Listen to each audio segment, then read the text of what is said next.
buenas noches y bienvenidos un año más a esta cita que tiene Televisión Guadalajara con todos ustedes, en el que es el último día del año 2014, en el que estamos preparados ya para recibir 2015. Un año en el que, María, tenemos que recordar tantas y tantas noticias que hemos dado en nuestros servicios informativos. Efectivamente, han sido muchas las noticias que hemos dado a lo largo de todo este año. Ha habido buenos momentos, pero por desgracia también ha habido malos momentos. Y si ha habido una de las noticias en las que todos hemos estado pendientes, tanto Televisión Guadalajara como todos ustedes, ha sido en una de sus máximas preocupaciones, el paro. Hemos analizado mes tras mes los datos del paro y hemos principalmente salido a la calle para hablar con los protagonistas, con todos ustedes.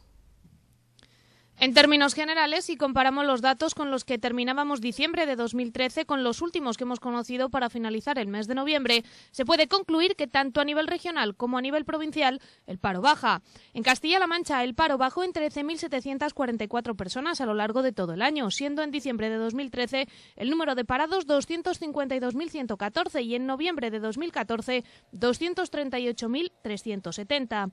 Por su parte, en Guadalajara la tendencia también es a la baja, así el número de desempleados se reduce en 2.276 personas, de manera que en diciembre de 2013 los parados eran 23.635, mientras que en noviembre terminó con 21.359 parados.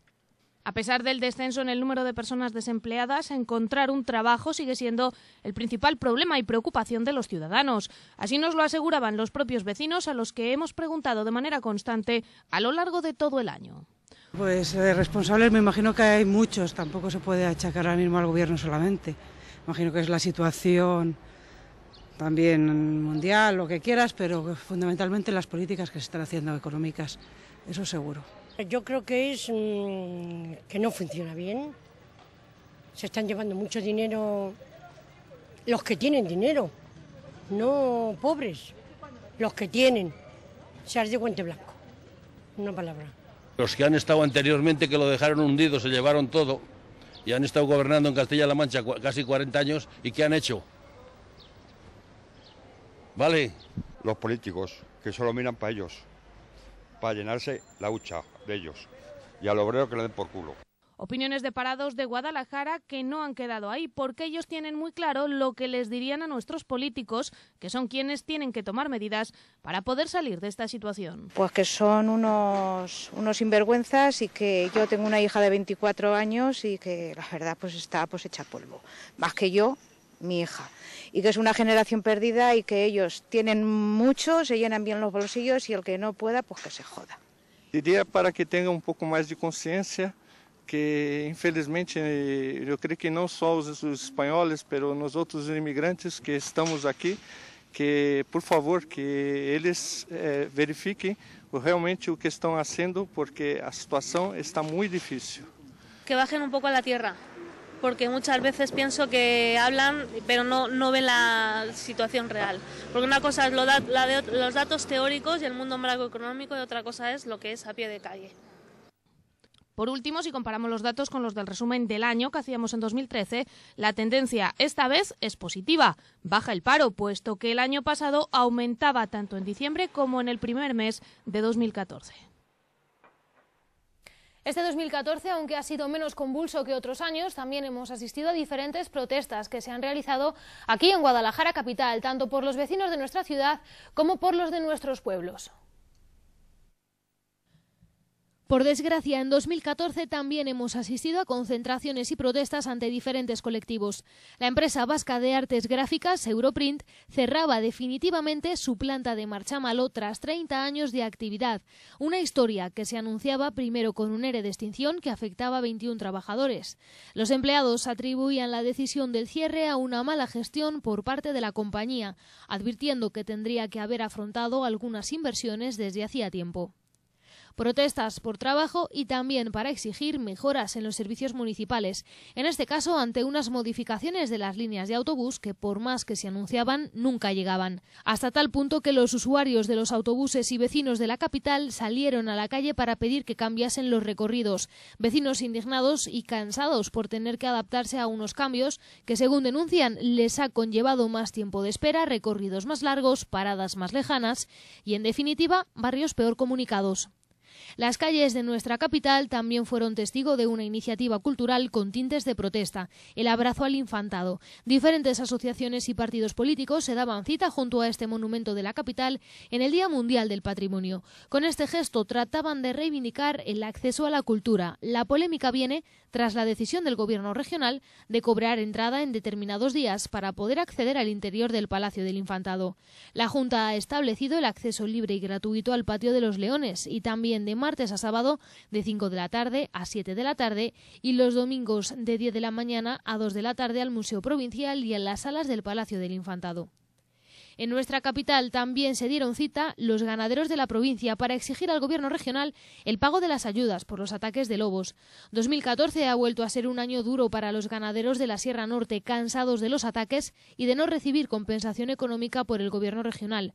Los ganaderos alzaban la voz ante la Delegación de Agricultura y mostraban su hartazgo, pues con los ataques pierden reses y con ellas su sustento de vida. El anuncio de que por fin estaban llegando esas ayudas llegaba semanas más tarde, cuando anunciaba el Gobierno regional que se estaban recibiendo esas ayudas por los ataques de lobos sufridos. La última de las protestas que recorrió las calles de Guadalajara fue la organizada en el mes de noviembre por diferentes asociaciones y plataformas ciudadanas que organizaban una manifestación contra los recortes. Pudimos ver a las plataformas Ciudadana de la Sanidad, Contra el Fracking, Sierra Norte, Alcarria Baja en Acción y la otra Guadalajara, y a los sindicatos UGT, Comisiones Obreras, CESIF y USO, junto con el apoyo de Partido Socialista e Izquierda Unida. Todos iban acompañados bajo el lema «Defiende tus derechos, defiende tu tierra, defiéndete».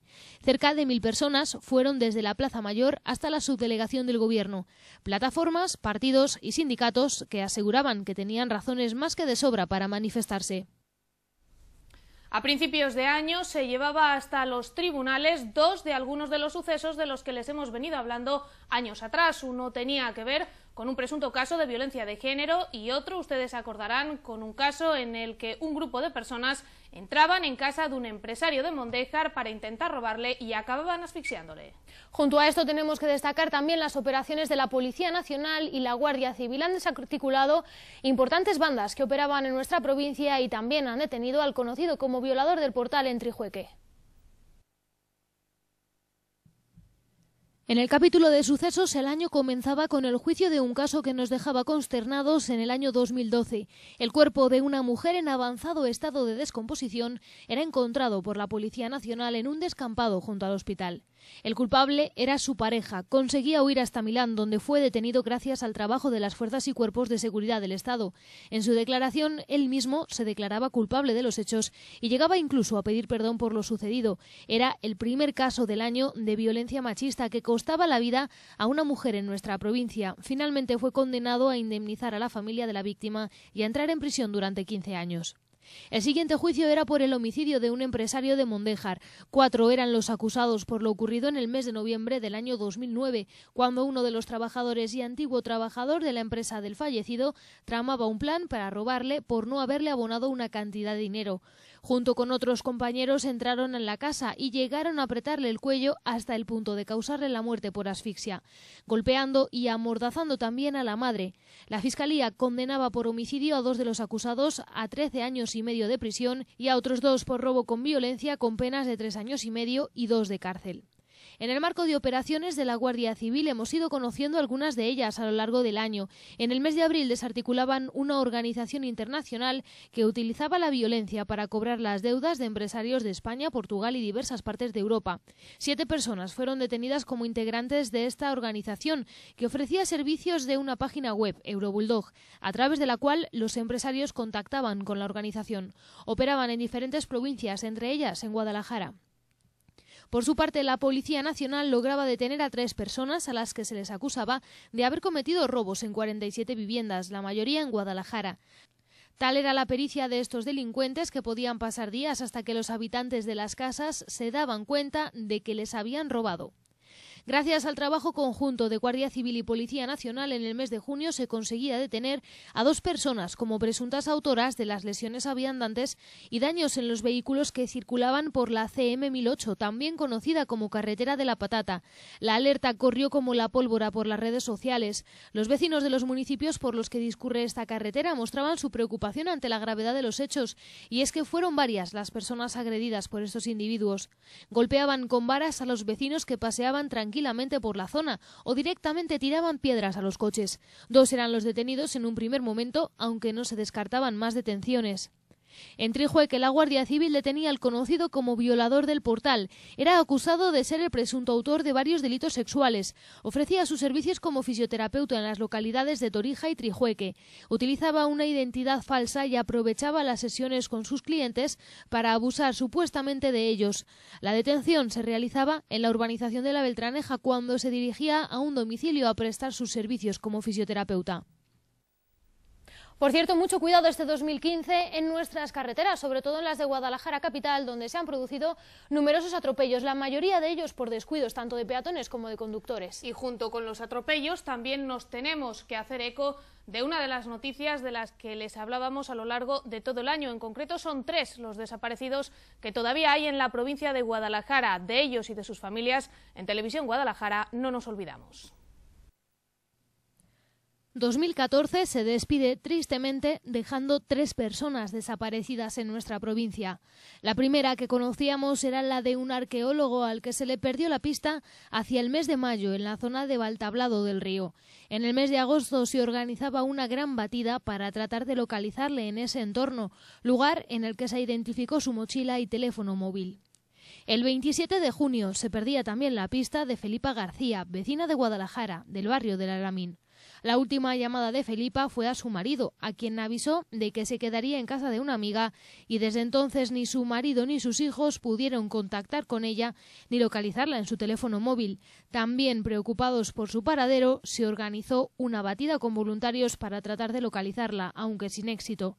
El objetivo era intentar encontrar alguna pista que llevase hasta el paradero de Felipa, una batida que acabó sin ningún rastro, aunque con mucha gente dispuesta a ayudar y a dar con su paradero.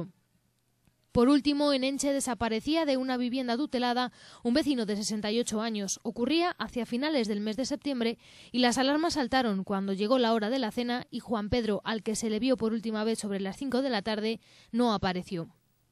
Desde Televisión Guadalajara no nos olvidamos de ellos ni de sus familias, a quienes enviamos mucha fuerza y ánimo para seguir buscando a sus seres queridos. 2014 lo acabamos con más de 40 atropellos en las calles de nuestra capital, la mayoría de ellos por no respetar una norma básica, parar en los pasos para peatones. Aunque también las distracciones al volante y peatones que han cruzado por donde no debían han sido otras de las causas que han provocado estos accidentes. 40 personas han resultado heridas en estos atropellos. La mayoría de ellos se han producido en personas de 15 a 20 años, aunque también de 30 a 35 y de 5 a 10 años.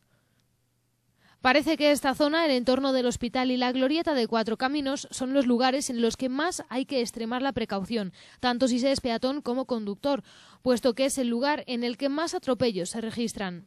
Los tipos de accidentes más frecuentes han sido por colisiones, un total de 399, es decir, vehículos que se salen de la vía y chocan contra árboles o mobiliario urbano. A esto hay que sumar los 186 choques en nuestras calles. Nuestros pueblos durante este 2014 han sido los protagonistas de historias cuanto menos curiosas, como por ejemplo el caso de la Virgen de Utande, que aparecía cuando unos constructores estaban realizando obras en la iglesia del municipio. Además, también relacionado con obras, desapareció una iglesia en Pastrana. Nuestros pueblos han sido testigos de diferentes historias, cuanto menos particulares, a lo largo de este 2014. Los vecinos de Hien de la Encina comenzaron el año sin poder beber agua de sus tuberías. En el mes de octubre de 2013, por un accidente, se contaminaba la red de abastecimiento con gasoil y desde entonces, durante 5 meses, tenían que usar el agua de las cisternas. Por allí pudimos ver al consejero de Sanidad atreviéndose a beber agua de la fuente para tranquilizar a la población y demostrar que era potable, pero aún así los vecinos no se fiaban. Finalmente, en el mes de marzo se iniciaba la sustitución de las tuberías para renovar parte de la red afectada por el gasoil. Así se tragaba el agua esta sima abierta en el pantano de Entrepeñas, en Sacedón, una oquedad abierta a orillas del embalse, zona transitada por bañistas y también por pescadores. De hecho, fue un vecino de Sacedón quien contactó con Televisión Guadalajara para darnos este aviso, un socavón de 3 metros de profundidad que no paraba de tragar agua. En Utande, unos albañiles encontraban oculta en una de las paredes de la iglesia la talla de una virgen. Momentos de confusión, los que durante unos minutos vivieron padre e hijo que acabaron con un recuerdo inolvidable. Así nos contaban los protagonistas del hallazgo cómo sucedió todo. Y al hacer la roza, pues estaba hueco, rompimos y apareció la talla. Y automáticamente lo que hice fue llamar al párroco, que no estaba aquí en ese momento. Le llamé, digo, bájate, que se me ha aparecido un muñeco de escayola. De los nervios, un muñeco. Digo, ¿qué un muñeco? Digo, pues hágalo. Digo, sácalo. Digo, lo metería a alguien. Lo primero que se me ocurrió fue decir que era un muñeco de escayola. Ahora me he hecho a reír y dice, será de madera. Y le contesté, pues sí, efectivamente es una talla de madera, pero para mí esto se me escapa. Y el hombre no se lo creía. Un resultado para mí demasiado bueno. Pues estaba impecable. Vamos, está impecable. Es una talla muy bonita, como se podrá ver en las fotos, y la verdad que impresionante. Fue un momento, por lo menos para mí, que no sé, no lo puedo explicar. Una talla románica que podría datar de los siglos XII o XIII, talla de incalculable valor artístico y de la que aún se está investigando su origen. De una virgen encontrada a otra que se quedó sin su ermita, un vecino de Pastrana decidía quitar la ermita que durante algunos años estuvo al lado de su vivienda tapándole una ventana. Los vecinos se quedaron estupefactos al comprobar cómo de un día para otro la ermita de los Remedios no estaba en su lugar habitual. La ermita tenía a la Virgen de los Remedios y a San Pedrillo. Y este señor pide la llave a un señor de 80 años para, por si acaso que hay un cascote, tener cuidado y tal para retirar tal. Y el hombre, cuando viene a ver qué ha pasado, se encuentra que tiene la Virgen y sus enseres de la ermita en la calle. Yo es que no me lo puedo creer, no me puedo creer que un señor puede tener tan poco sentido común para hacer lo que ha hecho. Ha echado los cimientos, ya tiene cimientos para hacer su casa en parte de la ermita. O sea, es que yo no lo entiendo, mira. Con alevosía y nocturnidad, hay que decirlo, pidieron la llave, eso sí, a uno de los hermanos, que pensando que iba simplemente a sacar una imagen para que no se dañara por si se caía algún escombro, pues sacó todas las imágenes que había dentro de la ermita y en media hora llegó con una máquina y la hundieron sin que nos diera tiempo a nadie a reaccionar. Sorprendentemente yo me entero como alcalde, bajo inmediatamente, comunico al constructor la paralización inmediata de la obra y ni el constructor ni el propietario hacen caso a mi orden como autoridad, sino que siguen trabajando y como se ve hoy aquí, siguen avanzando sin tener en cuenta ni siquiera eso la autoridad del alcalde. El vecino que tomó esta decisión se justificó alegando que ha recuperado un espacio público, ya que la ermita la colocaron allí unos particulares sin ningún tipo de permiso. Yo estoy haciendo una obra nueva con un proyecto que está avisado por el Colegio de Arquitectos, por el propio Ayuntamiento, y estoy haciendo una obra nueva de acuerdo con ese proyecto y yo me atengo a lo que ahí pone y no me he extralimitado en nada. Otra cosa distinta es que el alcalde de Pastrana no cumpla con la ley. El alcalde de Pastrana sabe que tiene el deber irrenunciable de recuperar el dominio público usurpado. Y ahí unos particulares construyeron una ermita sobre la calle, que es el dominio público usurpado, y además la encasquetaron sobre mi propiedad, tapándome, cegándome las ventanas de la planta baja y dejando solamente una rendija para que hubiera un poquito de aire. Yo llevo 7 años diciéndole al ayuntamiento que eso es ilegal y que tienen el deber de recuperar el dominio público y que el ejercicio de esa potestad es irrenunciable, lo tienen que hacer, no pueden mirar para otro lado. Los encierros por el campo han dado más de una noticia en los meses de verano, no solo por los heridos o fallecidos en su transcurso, sino porque en algunas ocasiones se han prolongado más de lo previsto. Un cabestro que se escapó en el encierro de Lupiana y acababa, para sorpresa de todos, días más tarde en el aparcamiento del Hospital Universitario de Guadalajara, era el protagonista de una anécdota que nos dejaba uno de los encierros por el campo celebrado en nuestra provincia y que afortunadamente en esta ocasión acabó sin daños. En los meses de verano, Guadalajara era protagonista por los incendios de gran magnitud que se desataban casi a la vez, uno de ellos en Aleas, otro en Bustares. Ambos comenzaron en el mes de julio y no consiguieron extinguirse hasta unos meses más adelante. Hectáreas de campo arrasadas que dejaron las llamas y a multitud de vecinos preocupados, que incluso tenían que ser desalojados de sus casas por el temor a que las llamas entrasen en los núcleos urbanos. Ahora, atrás queda el recuerdo de esos calurosos días de verano en los que las llamas eran avivadas por las fuertes rachas de viento. ¿Y qué sería de 2014 sin obras? Tenemos que hablar en este año de eje cultural, de Plaza de Dávalos, de Miguel Fluíters y de la apertura de algunas de esas obras que llevábamos muchísimos años esperando, como por ejemplo el puente de Dalí o el tercer vaso de la planta de Torija.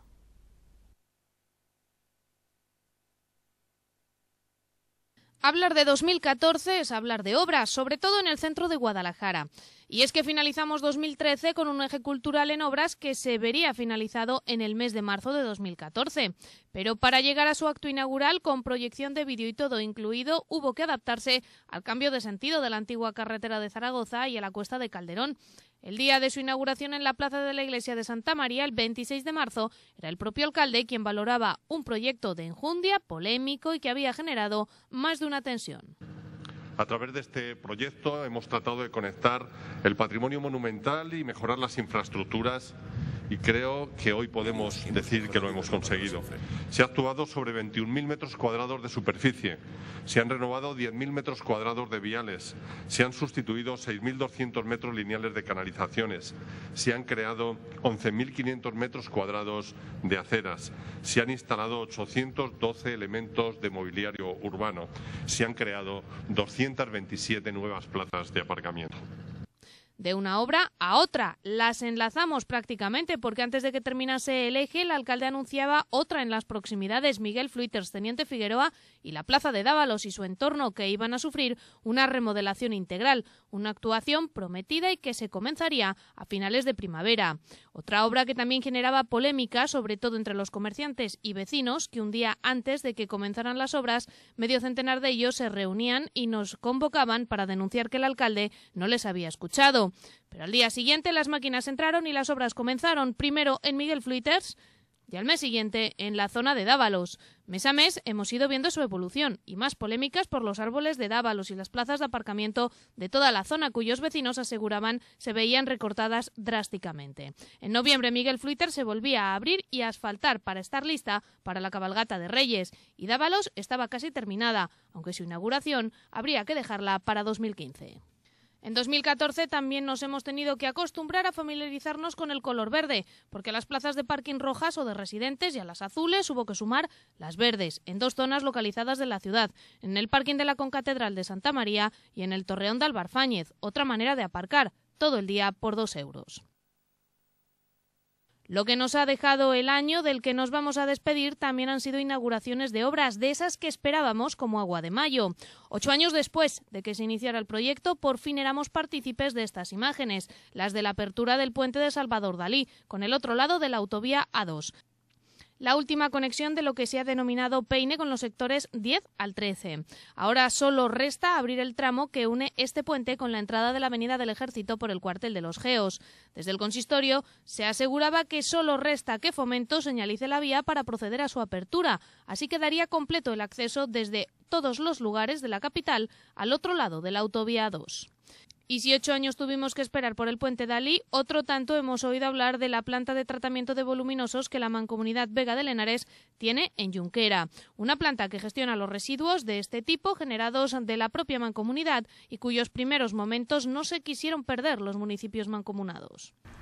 Después de un largo proceso, primero de gestión y de construcción y después de autorizaciones y demás, podamos estar hoy ya con unas instalaciones que están funcionando, que en principio comienzan a funcionar con los residuos que generamos dentro de la propia mancomunidad, pero que está pensada, el objetivo es que poco a poco podamos ir implantando, ir dando servicio, llegando a acuerdos con otros gestores, con otras mancomunidades, para que esta planta pueda funcionar con toda su potencia. Aunque si hablamos de una de esas obras interminables, no podemos dejar de nombrar el tercer vaso de Torija. Aunque el tiempo no acompañaba, hasta la presidenta de Castilla-La Mancha vino a inaugurarlo y a verlo en funcionamiento. María Dolores Cospedal pudo ver finalizado el que fue definido como todo un reto que ha costado 1.100.000 euros y ha contado con la financiación de un 80% de los fondos FEDER por parte de la Junta de Comunidades y un 20% por parte de la Diputación Provincial. Una infraestructura necesaria, esperada y una promesa incumplida durante muchos años y que se convertía en realidad por la colaboración de dos instituciones. 54 los millones de euros invertidos en infraestructuras para el tratamiento de residuos sólidos a lo largo y ancho de toda nuestra comunidad autónoma y en las distintas provincias que conforman Castilla-La Mancha. Una cantidad, 54 millones de euros, como ustedes imaginan, muy elevada, mediante la cual el Gobierno regional contribuye de manera especial a la preservación de nuestro medio ambiente. Las obras corrían a cargo de Traxa. Desde la Diputación se aseguraba que se había realizado en tiempo récord, ya que comenzaron en 2013. El tercer vaso cuenta con una capacidad útil de 600.000 metros cúbicos. Si antes veíamos las protestas que protagonizaban los vecinos de Guadalajara, también nuestros políticos han sido los protagonistas de diferentes polémicas. Aquí va un resumen de las más destacadas durante este año. La polémica este 2014 ha estado servida no solo entre nuestros políticos, también dentro de los mismos partidos. Por diferentes motivos nos hemos ido haciendo eco de diferentes noticias relacionadas con denuncias, acusaciones o imputaciones de algunos de sus miembros. Este es el caso de María Ángeles García, exconsejera de Educación, de la que se conocía el 19 de febrero que tendría que declarar como imputada por un presunto delito de prevaricación al tramitar un expediente sancionador a una profesora de Guadalajara. Además de ella, también eran llamados a declarar en el mes de junio el exdirector general de personal docente y un instructor que instruyó el expediente disciplinario. Los hechos se remontaban a 2009, cuando una profesora fue sancionada a cumplir 11 meses y medio de suspensión de empleo y sueldo por diversas faltas graves. Al poco tiempo de empezar el año, se escindía el Partido Popular de Azuqueca de Henares. 4 concejales del PP abandonaban la formación azudense por presiones, así lo denunciaba. Creo que el Partido Popular de Guadalajara ha perdido el rumbo, sobre todo por Azuqueca. Creo que el trato que se me ha dado, y así lo dije en la Ejecutiva Provincial, no estaba de acuerdo con el trato que se me estaba dando. Lo que yo no puedo consentir, y por eso está callado, es que el Partido Popular en Guadalajara no haya cumplido lo que dijo en la Ejecutiva Provincial y en la Dirección Provincial cuando a mí me destituyen de portavoz y del partido, que iban a mantener la gente que estaba trabajando en el Ayuntamiento de Azuqueca para el partido, que no iban a tocarlos, y han tardado un mes y medio en no cumplir su palabra. Pues el momento ha sido de golpe y porrazo. La mañana del lunes ha venido el nuevo portavoz, Iluminado Curto. Se ha acercado al despacho a comunicarnos que al día siguiente, es decir, el martes, que no fuéramos al despacho a trabajar porque habían decidido modificar las liberaciones. Y en este caso, Silvia García y yo, pues que no deberíamos ir a trabajar porque estábamos en la calle y nos íbamos a sustituir otras personas. José Luis Moraga, Silvia García, Aitor Varela y José Luis González aseguraban que les querían retirar las liberaciones y no dudaban en acusar directamente al partido provincial y al actual portavoz, Iluminado Curto, de faltar a su palabra y querer quitarles de en medio, una versión que lógicamente desmentían desde el propio partido. Alegaban desde el Partido Popular en un comunicado que los concejales abandonaban la formación por voluntad propia y que la decisión del cambio de portavoz se hizo de manera totalmente democrática. Polémicas internas y también cruzadas. En el mes de septiembre, varios vocales socialistas de la Mancomunidad de Aguas del Sorbe anunciaban que llevarían a los tribunales al presidente de la institución por su comportamiento, concretamente por una campaña que se buzoneó. Días más tarde, interponía su demanda por este mismo motivo el también vocal y alcalde socialista de Marchamalo, Rafael Esteban. La respuesta de la Mancomunidad poco se hizo esperar.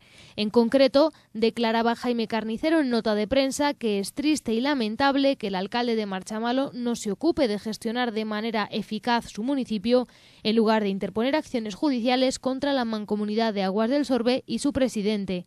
Contundentes declaraciones que continuaban con un consejo aconsejó que el Ayuntamiento de Marchamalo pagase el dinero que debía a las administraciones o de hacer lo oportuno para poder presentar los proyectos a la segunda convocatoria de ayudas de la Mancomunidad.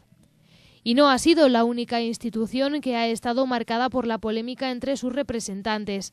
En la Diputación Provincial, Lorenzo Robisco cumplía una advertencia que lanzaba a la portavoz socialista de la Diputación por llamarle capo de la mafia y sinvergüenza.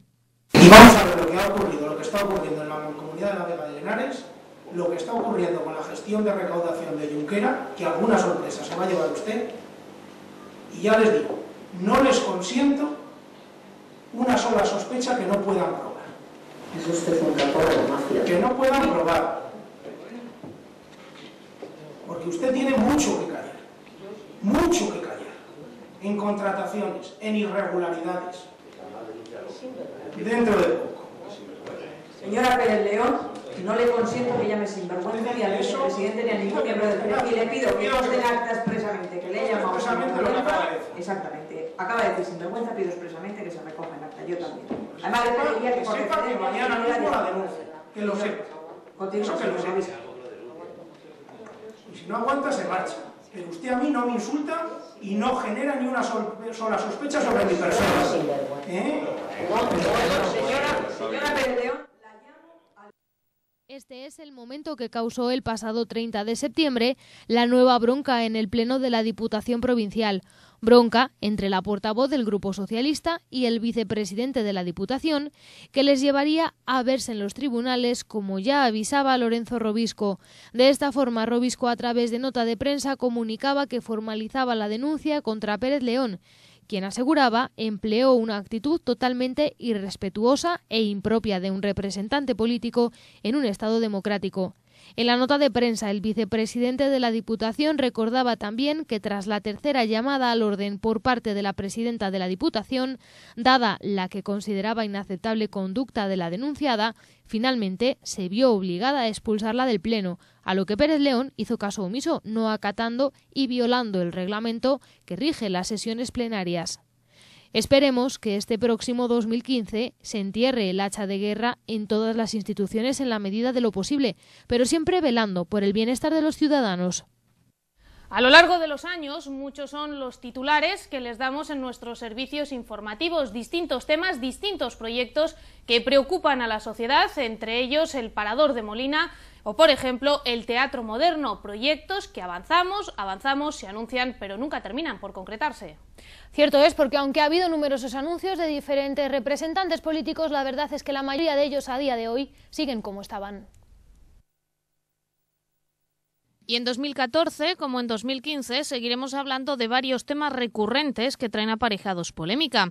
A primeros de año nos fuimos hasta Molina de Aragón con las autoridades políticas y sanitarias de la región para inmortalizar esta foto que retrata el acuerdo sanitario firmado de nuevo entre las comunidades autónomas de Castilla-La Mancha y Aragón. Un acuerdo cuyo fin era evitar desigualdades. Un acuerdo que venía a mejorar las condiciones de 34 municipios de Zaragoza y Teruel y 26 de Guadalajara.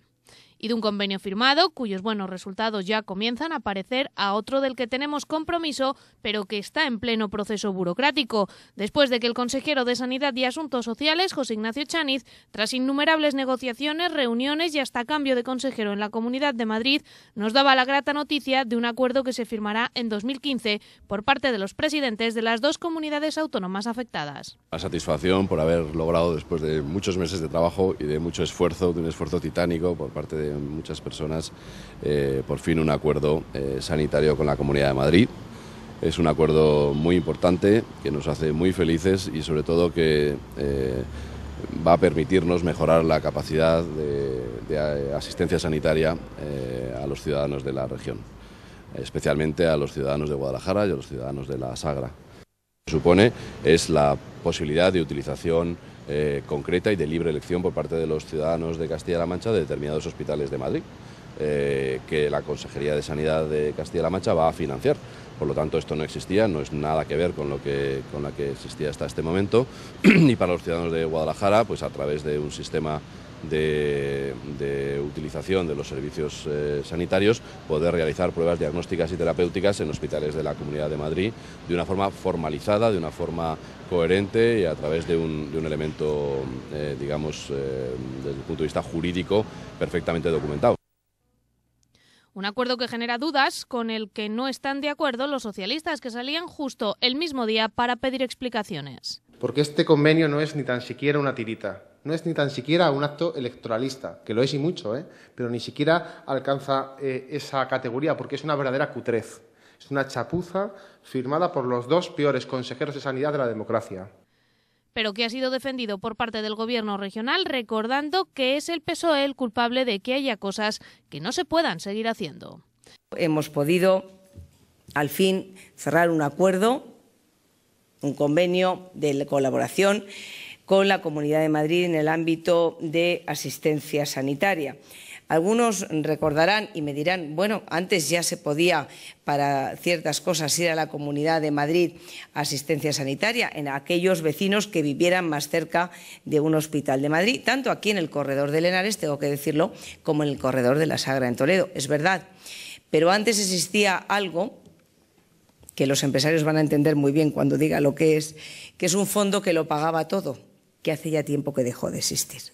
Y todavía quedan pendientes algún que otro tema del que esperamos tener luz en 2015, como es el caso del Parador de Molina, con el que Cospedal asegura seguir estando comprometida, y el campus universitario, sobre el que nos daba la última hora el propio alcalde de Guadalajara, Antonio Román, en la entrevista de balance de año que nos concedía en su propio despacho. En cuanto a proyectos concretos, sí les quiero anunciar que ya hay un acuerdo para el campus entre administraciones, un acuerdo verbal que se ratificará en las próximas tiempo inmediato entre las tres administraciones, Ministerio de Defensa, entre la Junta de Comunidades de Castilla-La Mancha, el Ayuntamiento y la Universidad de Alcalá, porque ya hay un acuerdo, como digo, verbal inicialmente, y ahora hay que ese acuerdo hay que llevarlo a un protocolo que espero que se pueda firmar muy pronto. Y el convenio, que fue una gran noticia del 2014, pues se tiene también que sustanciar, que fundamentar, y que en 2015 sea una realidad.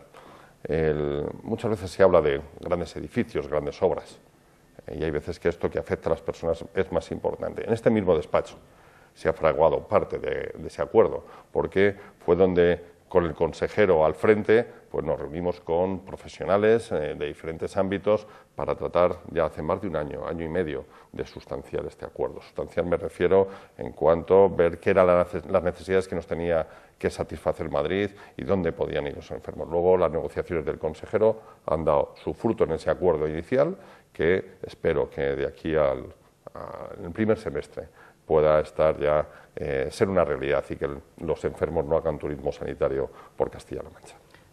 Por lo que, así las cosas, solo nos queda pendiente que el Teatro Moderno, cuyas obras ya comenzaron y se están acabando y recibieron la visita del consejero de Cultura, Marcial Marín, se abra al público. Pero si hay una polémica sobre la que seguiremos hablando, es la eliminación del sueldo de los diputados regionales y la modificación del Estatuto de Autonomía de Castilla-La Mancha para reducir su número. Pero no siempre nuestros políticos discuten. Ha habido en concreto dos asuntos en los que han estado de acuerdo Partido Popular y Partido Socialista en las Cortes de Castilla-La Mancha. Los asuntos son la ley de la discapacidad, que ha salido adelante por unanimidad, y también la aprobación de la proposición no de ley a través de la cual se pide el adelanto de la jubilación de las plantillas de la Policía Local en Castilla-La Mancha.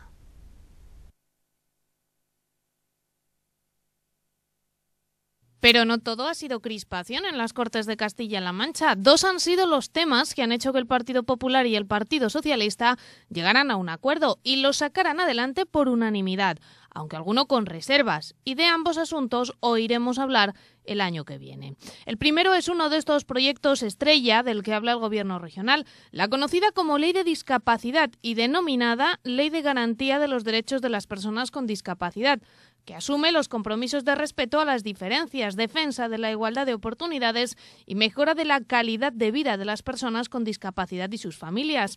Así se vivía el momento al inicio de este mes de diciembre, cuando se llevaba a pleno. Hace que Castilla-La Mancha se ponga a la vanguardia en la defensa real, explícita, de los derechos de las personas con alguna discapacidad. Ahora tenemos todo 2015 para ver cómo se aplica. El otro foco de acuerdo, y este sin fisuras, tiene que ver con la edad de jubilación de la policía local. 8 años trabajando para conseguir el mayor consenso institucional tienen su recompensa en momentos como el que vivieron este año en las Cortes de Castilla-La Mancha los representantes de la policía local. El delegado provincial en Guadalajara del Sindicato de Policías Locales de Castilla-La Mancha y secretario de Relaciones Institucionales valoraba muy positivamente el compromiso de las Cortes. La valoración que hacemos desde el Sindicato de Castilla-La Mancha es una valoración totalmente positiva.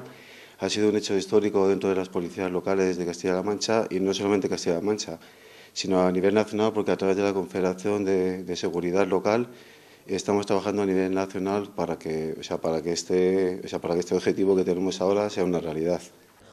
El objetivo no es otro, recuerda José María Antón, que establecer unos coeficientes marcados por la Seguridad Social para adelantar la edad de jubilación de policías autonómicas y locales y equipararlas a las del resto de Europa. Es que es de vital importancia. La tasa de reposición tiene que estar ahí, porque ahora mismo un policía local con 60 años, pues entre comillas, no es que pinte mucho en la calle, porque realmente al final no puedes acceder con las medidas de seguridad suficientes para garantizar la seguridad de los ciudadanos, incluso la propia tuya trabajando. Entonces, es indispensable que si hay una prejubilación o un anticipo de la edad de jubilación, pues que haya una tasa de reposición y que entren nuevos efectivos, con lo cual al mismo tiempo se está creando empleo y aparte se está sobrecotizando desde el principio de la seguridad social más, con lo cual las arcas de la seguridad social nunca se verían mermadas en este sentido. La presidenta Cospedal además agradecía el consenso y se comprometía a continuar trabajando para que este adelanto de la edad de jubilación a coste cero para las arcas del Estado se hiciera una realidad a nivel nacional. Quiero dar la enhorabuena hoy a los miembros de la Policía Local de Castilla-La Mancha, de todas las policías locales de Castilla-La Mancha, es de que esta proposición no de ley sea una proposición no de ley de consenso, asegurarles de que vamos a trabajar porque esta medida tenga un alcance nacional, en toda la medida de nuestras posibilidades, así lo vamos a hacer, y creo que es hoy una buena tarde para aquellos que defienden que podamos vivir con seguridad y, por lo tanto, podamos vivir en libertad y ejercer nuestros derechos como ciudadanos de una sociedad democrática. Muchas gracias a los dos grupos parlamentarios y muchas gracias a la policía local por darnos esa tranquilidad y esa condición de sociedad democrática. Tras el pleno, los distintos representantes de la policía local quisieron hacer entrega de una placa a la presidenta por el cumplimiento del compromiso que adquirió con los agentes.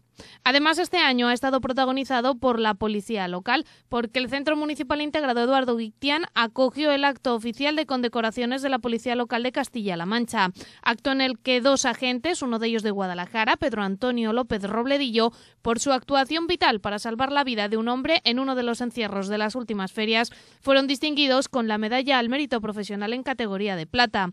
Además, a lo largo del acto se distinguió a otros miembros de las fuerzas y cuerpos de seguridad del Estado, así como se entregó la medalla al mérito profesional en categoría de oro a 3 intendentes jefes, uno de ellos el nuestro, Julio Establés. Hasta el escenario fueron subiendo uno a uno el resto de agentes, unos 93 en total, aunque no asistieron todos al acto, al recibir la medalla la permanencia en categoría de oro por prestar sus servicios durante 30 años en los cuerpos de la Policía Local de Castilla-La Mancha. Entre ellos, Ángel Roberto González Reyes, Ángel Sancho del Castillo, David Sigüenza Moreno y Jesús Esteban Esteban. Todos ellos se hicieron con el alcalde, el concejal de seguridad y la presidenta de Castilla-La Mancha, la tradicional foto de familia al finalizar el acto.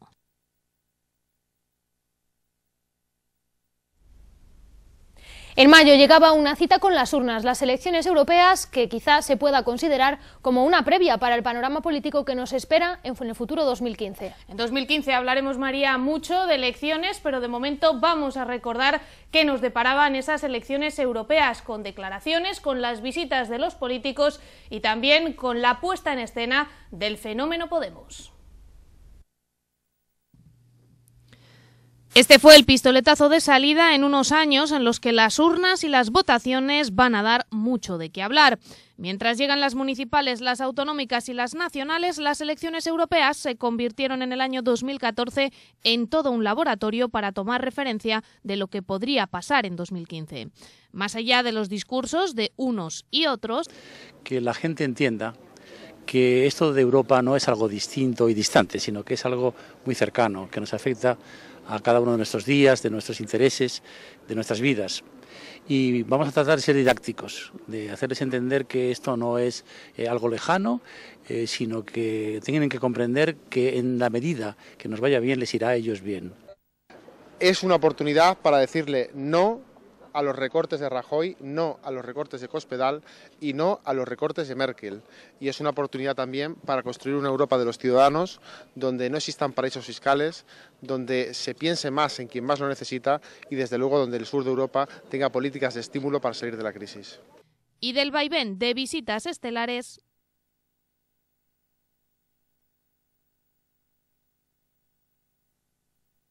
lo que importó fueron los resultados, unos resultados en los que con una participación que no llegó al 50% ni en Guadalajara ni en Castilla-La Mancha, en términos generales, el Partido Popular y el Partido Socialista recibieron una llamada de atención más que importante, perdiendo 30.898 votos en la capital y en la provincia 10.112. Por su parte, a nivel regional, el Partido Popular seguía siendo la fuerza más votada en las 5 provincias. En todos los casos, irrumpía en el terreno de juego Podemos, quien se convertía en la 5ª fuerza más votada, dándose la curiosidad de ser la fuerza política más votada, por ejemplo, en municipios como El Tierzo o en Iniéstola. Los resultados han marcado la agenda de los partidos políticos y hemos podido ver cómo, además de los círculos de Podemos, surgen otras figuras como Ganemos, de manera que a las elecciones municipales Ganemos contará con el respaldo de Podemos e Izquierda Unida se presentará por su cuenta, aunque a nivel regional Izquierda Unida acudirá a las urnas con Ganemos y Podemos irá por libre. ¿Qué pasará? El año que viene se lo contaremos. Si ha habido una noticia que ha marcado este 2014 ha sido la abdicación de don Juan Carlos y la subida al trono del nuevo monarca, el rey Felipe VI. Todos estuvimos pendientes el día que se hacía pública la noticia. Un hecho histórico que hemos podido vivir a través de las cámaras también de Televisión Guadalajara, hablando con la sociedad y también con nuestros políticos para ver cuál era el momento que teníamos por delante. Hemos vivido también otros momentos importantes para todos ustedes, multitudinarios en las calles de Guadalajara, como por ejemplo la jura de la bandera civil. En el mes de junio, a nivel nacional, surgía la gran noticia, el relevo en la monarquía española. Don Juan Carlos abdicaba y asumía el trono el que hasta entonces era el príncipe Felipe, que se convertía en el rey Felipe VI. Un nuevo monarca que durante su discurso de coronación dejaba claros los principios con los que asumía su cargo, un hito importante en la historia española del que fuimos testigos durante el mes de junio de 2014. En el mes de septiembre, todos los civiles de Guadalajara que así lo quisieron pudieron jurar bandera en un acto organizado por el Ayuntamiento de Guadalajara, en el que hubo multitud de personas que no se quisieron perder el acto. Los asistentes no solo pudieron ver cómo se juraba bandera, también a la brigada paracaidista Almogávares VI, que protagonizaban un desfile durante el acto. Por las calles de Guadalajara, en pleno centro de nuestra ciudad, pudimos ver a Luis, un vecino que decidió pasearse con este curioso cartel con un mensaje claro: no compro productos catalanes. Una protesta pacífica que también tuvo su eco en las redes sociales, aunque a este vecino de Guadalajara poco le importaban las reacciones de la gente. Y es que considera que todos deberían defender sus ideales tal y como hace él. El 11 de julio, Azuqueca de Henares anunciaba que sería este municipio el que celebrase los conciertos del Motorsound y David Guetta. Lo anunciaban a través de rueda de prensa después de que no se hubiese podido celebrar el Festival de Música Electrónica en otras localidades madrileñas por problemas de aforo. Sin embargo, cuando todo parecía estar listo para recibir a los miles de asistentes, se anunciaba una nueva cancelación por no cumplir, por falta de tiempo, todos los requisitos necesarios para acoger esta macrocelebración. En el mes de marzo, la provincia de Guadalajara y en especial la comarca de Molina de Aragón y el Alto Tajo recibían una de las mejores noticias que podían esperar. Se hacía realidad el Geoparque, el primero de Castilla-La Mancha y el más extenso, con más de 4.000 kilómetros cuadrados y 77 núcleos de población. La declaración oficial se hacía durante la 6ª conferencia de la UNESCO de Geoparques, celebrada en el mes de septiembre. Precisamente os hablamos desde HAT, estamos en estos momentos en un traslado dentro del geoparque, espero que se me escuche bien. Como bien decís, hemos sido recibidos, ¿no?, con honores, como se dice, dentro de esta conferencia internacional que se celebra aquí en Alemania, en HAT, concretamente.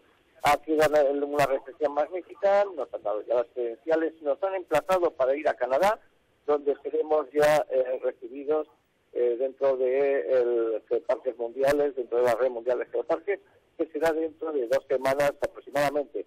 Y desde luego lo que sí que se nos abre ahora es un tiempo y un momento de proyectos, de trabajo, de ilusión también, ¿por qué no decirlo?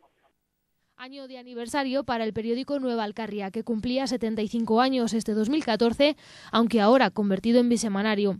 Años de historia de un medio de comunicación de nuestra provincia que durante todo este tiempo ha estado informando puntualmente de lo que ocurre en la capital y en nuestros pueblos. Precisamente uno de los actos del que tuvo que informar durante el mes de noviembre fue la celebración en nuestra capital de los reconocimientos a las ciudades amigas de la infancia. Un reconocimiento que se llevaron varios municipios de nuestra provincia, en los que con sus políticas se contribuye al desarrollo de la infancia y a hacer partícipes a los más pequeños de las políticas que se toman en los municipios.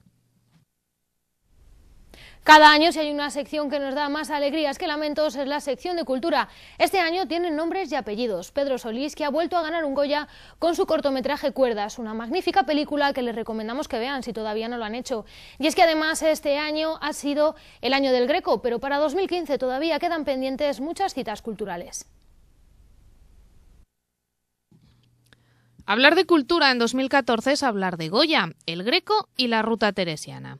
Y hablar de Goya es hablar de Pedro Solís, porque nuestro director de cine más internacional recibió su segundo cabezón a primeros de año por el corto Cuerdas, inspirado en su propio hijo. El galardón le ha llevado a ser protagonista indiscutible de todo el año, ya que fue recibido por las autoridades. Ha hecho un taller con los niños y cumplió uno de sus sueños, ser pregonero de las fiestas de su ciudad. ¿Y quién no ha oído hablar del Greco este año? Han sido muchos los actos que se han celebrado alrededor de esta figura en toda Castilla-La Mancha, entre los que han destacado 2 en Sigüenza. La ciudad del Doncel acogió en febrero la presentación de los menús en el parador de primeros chefs de reconocido prestigio y volvió a ser el foco de atención en julio para inaugurar el cuadro de la Anunciación del Greco y la colección de tapices de las alegorías de Palas Atenea, que no se exponía desde 1664. Aunque el año que viene el protagonismo será del Quijote, tendrá que compartir espacio con Santa Teresa, ya que Pastrana celebra desde 2014 y en 2015 el 5º aniversario del nacimiento de Santa Teresa de Jesús. La ruta teresiana es y será sin duda una de las principales rutas de peregrinaje por la que se apuesta con firmeza. Si hablamos de aniversarios, no podemos obviar el 900 aniversario de la muerte del caballero Albarfáñez de Vinaya, un evento que ha llenado la ciudad de actividades con mercado medieval, menús gastronómicos, visitas de escolares al Torreón y talleres y un largo etcétera, que concluía con 2 momentos: el escudo realizado entre los niños de los colegios de la ciudad y la conmemoración de la conquista de Guadalajara. El mundo de la cultura quiso también celebrar de una manera especial el 60 cumpleaños de Javier Borovia. Para ello, nadie se quiso perder junto a él la presentación de Papeles de Javier Borovia, un libro que contiene más de un centenar de sus textos que reflejan la gran señal y referencia que ha dejado en el mundo de la cultura. En otro escalón, pero también destacado, son la inauguración de la Casa del Cordón, que por fin abría sus puertas, el anuncio de la inversión de la Junta para poder acometer obras que permitan el mantenimiento del monasterio de Bonaval y que no se deteriore más, el inicio de la reconstrucción del convento de los Carmelitas Descalzos de Cogolludo, que se convertirá en bodega y recuperará su esplendor en el mes de mayo, el homenaje que la ciudad le hizo al querido pintor Carlos Santiesteban con una exposición que fue todo un éxito, y el homenaje que también se hizo a otro gran artista, Manuel Carrera, el relevo de arcipreste del año que se dieron en Ita 2 amigos y grandes actores como fueron Manuel Galeana y Emilio Gutiérrez Cava, y su peso en miel en Peñalver, que este año tuvo un protagonista muy taurino, el matador de toros Iván Fandiño.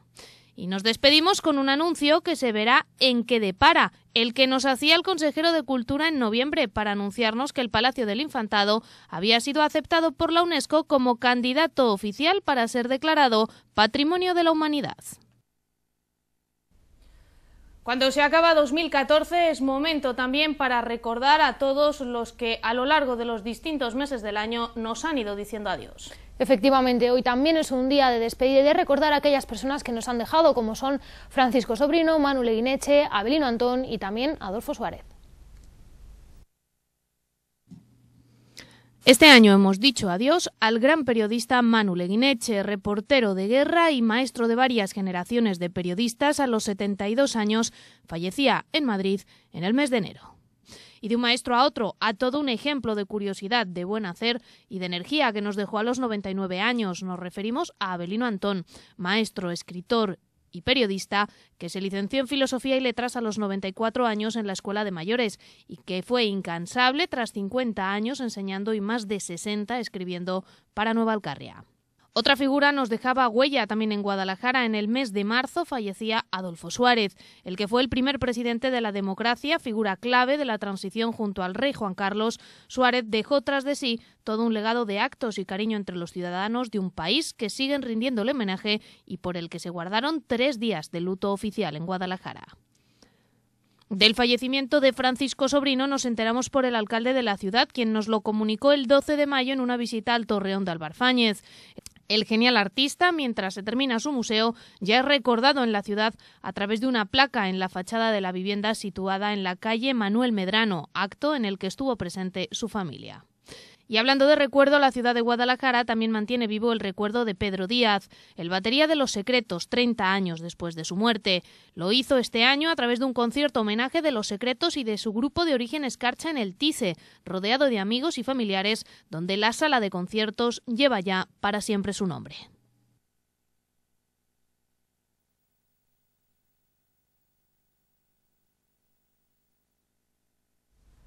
Pero este año ha sido especialmente triste y duro para Televisión Guadalajara, y es que finalizando el año perdíamos al director general de Televisión Guadalajara, Jesús María Saboya, conocido empresario alcarreño, también responsable de otras muchas empresas de distintos sectores. Nos van a permitir que desde aquí le rindamos un especial homenaje.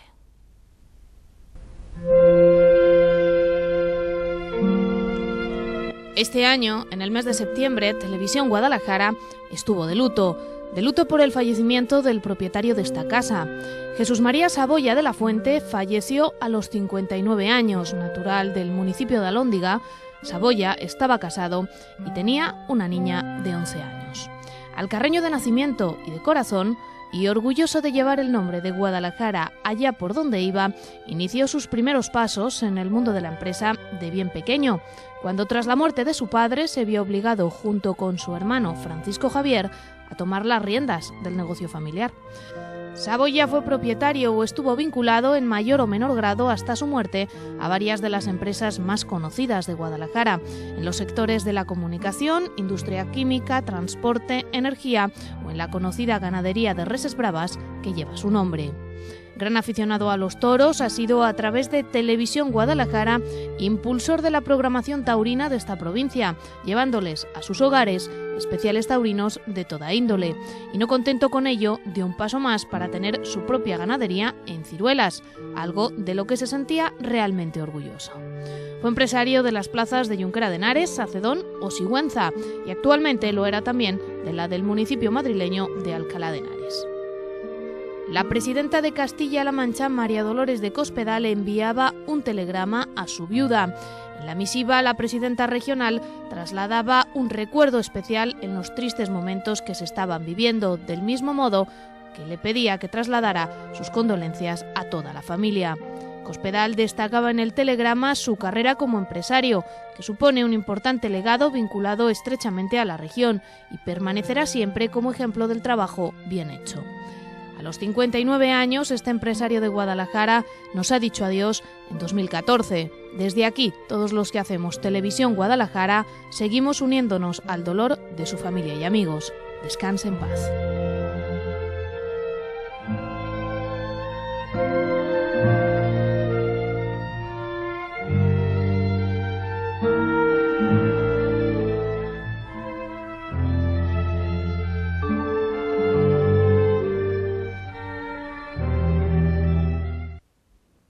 Pues hasta aquí, como siempre les decimos, nuestro tiempo para la información en este repaso del año 2014 que cada año les llevamos hasta sus hogares. Un placer haber estado con todos ustedes, les esperamos en 2015 con más noticias. Muchas gracias por haber estado ahí acompañándonos. De parte de todos y cada uno de los profesionales que hacemos los servicios informativos de Televisión Guadalajara, a los que ponemos la cara en los servicios informativos y a todos los compañeros que están detrás y ustedes no ven, pero son fundamentales, feliz año 2015.